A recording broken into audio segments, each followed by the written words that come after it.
நவீன காலத்திற்கு ஏற்ப இணையதள குற்றங்களும் நாளுக்கு நாள் அதிகரித்து வருகிறது. செல்போன் OTP வாங்கி மோசடி நடக்கும் அதே வேளையில் புலனாய்வு அதிகாரிகளாக நடித்து டிஜிட்டல் கைது என்ற புதிய ஆயுதத்தை இணையவழி மோசடி கும்பல் கையில் எடுத்துள்ளது. இந்த கும்பல் சில நாட்களுக்கு முன்பு நீலகிரி மாவட்டம் குன்னூரைச் சேர்ந்த 26 வயது பெண் IT ஊழியரை வெளிநாட்டு செல்போன் எண்ணில் இருந்து மும்பை போலீசில் இருந்து பேசுவதாக தொடர்பு கொண்டுள்ளது. சீனாவுக்கு செல்லவிருந்த பார்சலில் போதைப் பொருள், பாஸ்போர்ட், ஆதார், கிரெடிட் கார்டு உள்ளிட்டவை இருப்பதாகவும் இதுகுறித்து விசாரிக்க வேண்டும் என்றும் கூறி பயத்தை ஏற்படுத்தியுள்ளனர். பின்னர் மும்பை சைபர் கிரைமில் இருந்து பேசுவதாக ஸ்கைப் வீடியோ காலில் பேசிய மர்ம நபர்கள் 24 மணி நேரமும் இணைப்பில் இருக்க வேண்டும் என்றும் அந்த பெண்ணை டிஜிட்டல் கைது செய்திருப்பதாகவும் புதுவிதமாக மிரட்டியுள்ளனர்.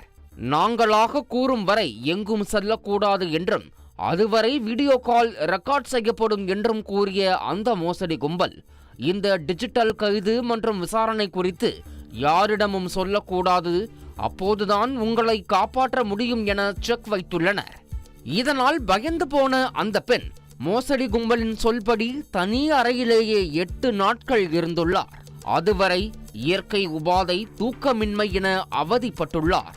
இறுதியாக அந்த பெண்ணின் வங்கிக் கணக்கில் உள்ள பணத்தை அரசு கணக்கிற்கு மாற்ற வேண்டும் என்றும் அவருடைய பணம் என உறுதியானால்தான் காப்பாற்ற முடியும் என கூறி குறிப்பிட்ட வங்கிக் கணக்கை கொடுத்துள்ளார். இதை நம்பி தனது வங்கிக் கணக்கில் இருந்து 15,90,000 ரூபாயை அந்த பெண் அனுப்பியதும் அடுத்த 10 நிமிடத்தில் வீடியோ கால் துண்டிக்கப்பட்டுள்ளது.